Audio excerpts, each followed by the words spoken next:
નમસ્તે મિત્રો, સ્વાસ્થ્ય જાણકારી ચેનલમાં તમારું હાર્દિક સ્વાગત છે. મિત્રો, આજનો વિડીયો છે મેષ રાશિનું નવા વર્ષના સંપૂર્ણ માહિતી ઉપર. હા મિત્રો, મેષ રાશિના લોકોના જીવનમાં શું ફેરફાર આવશે, તેમની આર્થિક સ્થિતિ કેવી રહેશે તથા મેષ રાશિવાળા વિદ્યાર્થીઓનો અભ્યાસ કેવો રહેશે, તેમને પરીક્ષામાં કેવું પરિણામ મળશે તથા જે લોકોના લગ્ન નથી થયા તેને કેવા સંજોગો આ વર્ષે બનવાના છે અને તેમને યોગ્ય લાઈફ પાર્ટનર મળવાનો છે કે નહીં, તે બધી જ સંપૂર્ણ માહિતી હું તમને આ વિડીયોમાં બતાવવા જઈ રહ્યો છું. માટે તમે જે પણ ભગવાનને માનતા હોય તે ભગવાનનું નામ કોમેન્ટ બોક્સમાં લખીને આ વિડીયોને અવશ્ય અંત સુધી નિહાળજો તથા મેષ રાશિના લોકોને આ વિડીયો ચોક્કસપણે શેર કરજો. મિત્રો, આ નૂતન વર્ષ મેષ રાશિ માટે સંતુલન, આત્મનિરીક્ષણ અને પરિવર્તનનું વર્ષ સાબિત થઈ શકે છે. આ વર્ષે તમારે જુસ્સો અને નેતૃત્વ ક્ષમતાઓ ખૂબ ચમકશે, પરંતુ કેટલાક ભાવનાત્મક અને વ્યાવસાયિક પડકારો પણ ઊભા થઈ શકે છે. મિત્રો, મેષ રાશિના લોકો માટે આ વર્ષ તમને તમારી જાત સાથે જોડાવાની એટલે કે ખુદને સારી રીતે જાણવાની ઉપરાંત તમારા સંબંધોને સમજવાની અને તમારી કારકિર્દીના નવા માર્ગો શોધવાની તક આ વર્ષ ચોક્કસપણે આપવા જઈ રહ્યું છે. ખાસ કરીને 12મા ભાવમાં શનિ અને રાહુ લાભ ઘરમાં હોવાથી તમારે કાળજીપૂર્વક નિર્ણયો લેવાની જરૂર પડશે. એટલે માટે જે પણ વિચારો, જે પણ નિર્ણય લે એ થોડાક સમજી વિચારી અને શાંત મગજે લેવા તમને નમ્ર વિનંતી છે. મિત્રો, કુંડળી મુજબ વર્ષ 2026 મેષ રાશિ માટે પ્રેમ અને લગ્નના મામલામાં મિશ્ર પરિણામો લાવશે, એટલે કે સારા અને ખરાબ બંને પરિણામો આપી શકે છે. વર્ષની શરૂઆતમાં ચોથા ભાવમાં ગુરુનું ગોચર તમારા લગ્ન જીવનમાં શાંતિ અને પાર્ટનર તરફથી સહયોગ લાવવામાં મદદ કરશે. ઉપરાંત તમારા જીવનસાથી સાથે સુમેળ વધશે, સંબંધ ગાઢ બનશે અને જૂના મતભેદો જે ચાલતા હતા તે પણ દૂર થઈ જશે. અપરિણિત લોકોને આકર્ષક પ્રસ્તાવો મળી શકે છે, એટલે કે તેમને સારા એવા માગા એટલે કે લગ્નના પ્રસ્તાવમાં પાર્ટનર મળી શકે છે, પરંતુ ગંભીર નિર્ણયો કાળજીપૂર્વક લેવાના છે, સમજી વિચારીને લેવાના છે, ઉતાવળ કરવાની નથી. વર્ષના બીજા ભાગમાં રાહુનો પ્રભાવ તમારા સંબંધોમાં થોડી મૂંઝવણ અને શંકા પેદા કરી શકે છે. આવી સ્થિતિમાં ભાવનાત્મક અસલામતી અને વાતચીતનો અભાવ તમારા બંધનને પડકાર આપી શકે છે. માટે હંમેશા તમારા પરિવારમાં વાતચીત કરતા રહો અને ભાવનાત્મક રીતે તમારા પાર્ટનર સાથે જોડાયેલા રહેજો. લગ્નનું આયોજન કરનારાઓએ સમયનું પણ ધ્યાન રાખવાની જરૂર છે.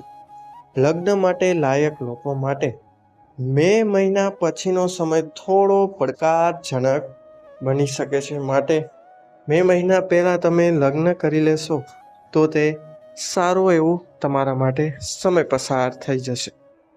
વિક્રમ સંવત 2082 મુજબ કારકિર્દી અને વ્યવસાયમાં સ્થિરતા અને પ્રગતિ બંને દર્શાવી રહ્યા છે, જે ખૂબ જ સારા સમાચાર છે.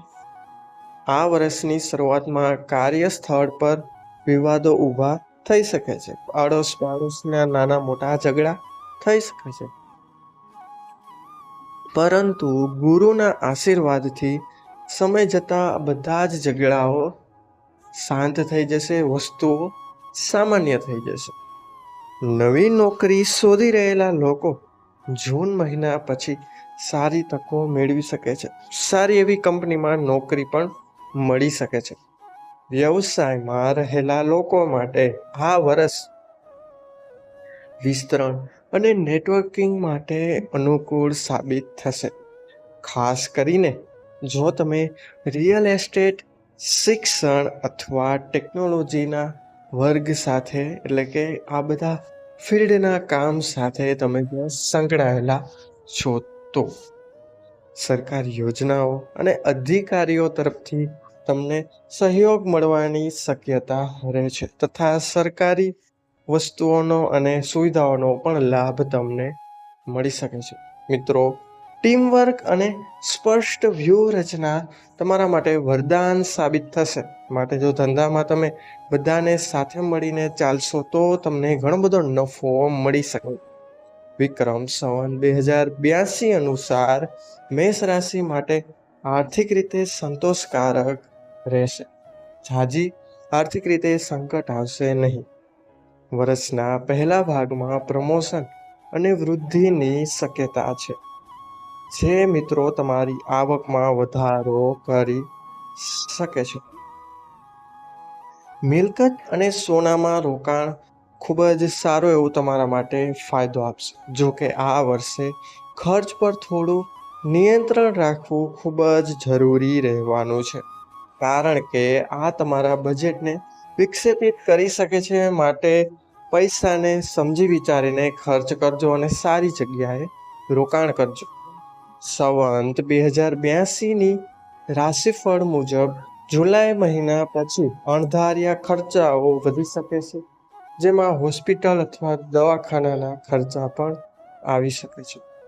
બિનજરૂરી ખર્ચાઓ ટાળો અને લાંબા ગાળાના રોકાણો પર વધુ પડતું ધ્યાન આપવાની જરૂર છે. 2026માં પારિવારિક જીવન શાંતિપૂર્ણ રહેવાનું છે. પરિવારમાં શાંતિનો માહોલ બનશે. પરિવારના સભ્યો સાથે વાતચીત વધશે, સંબંધ ગાઢ બનશે અને કોઈ ખાસ ઘટના આખા પરિવારને એક સાથે લાવી શકે છે. એટલે કે કોઈ શુભ પ્રસંગમાં સમગ્ર પરિવાર એક સાથે તમે મળીને આ પ્રસંગને ઉજવી શકશો. જૂન મહિના પછી કેટલાક જૂના મતભેદો ફરી ઉભરી શકે છે, પરંતુ સમજણ અને ધીરજથી તમે પરિસ્થિતિને આરામથી સંભાળી લેશો. આ સમય મગજ શાંત રાખીને તમારે વિચાર કરીને આ પરિસ્થિતિને હેન્ડલ કરવાની જરૂર પડશે. હવે મિત્રો, સ્વાસ્થ્યમાં વાત કરીએ તો સ્વાસ્થ્યના દૃષ્ટિકોણથી પણ આ વર્ષ તમારા માટે સારું રહેશે. કોઈ મોટી બીમારી દેખાઈ રહી નથી, પરંતુ તણાવ અને ઊંઘના અભાવને લગતી નાની સમસ્યાઓ ઊભી થઈ શકે છે. માટે સ્ટ્રેસ ઓછું લેવું અને શરીરને પૂરતો આરામ આપવામાં પણ ધ્યાન આપજો. ધ્યાન અને યોગને તમારા દિનચર્યામાં સામેલ અવશ્ય કરો. તમારા શારીરિક તેમજ માનસિક સ્વાસ્થ્ય પર ખાસ ધ્યાન આપવાનું રહેશે.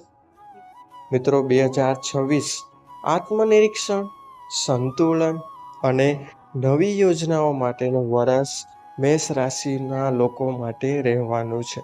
પ્રેમ સંબંધોમાં પારદર્શકતા, તમારા કારકિર્દી પર ધ્યાન કેન્દ્રિત કરવું અને નાણાકીય બાબતોમાં સાવધાની રાખવી તથા ખર્ચમાં પણ થોડું કંટ્રોલ રાખવાનું જરૂરી રહેશે.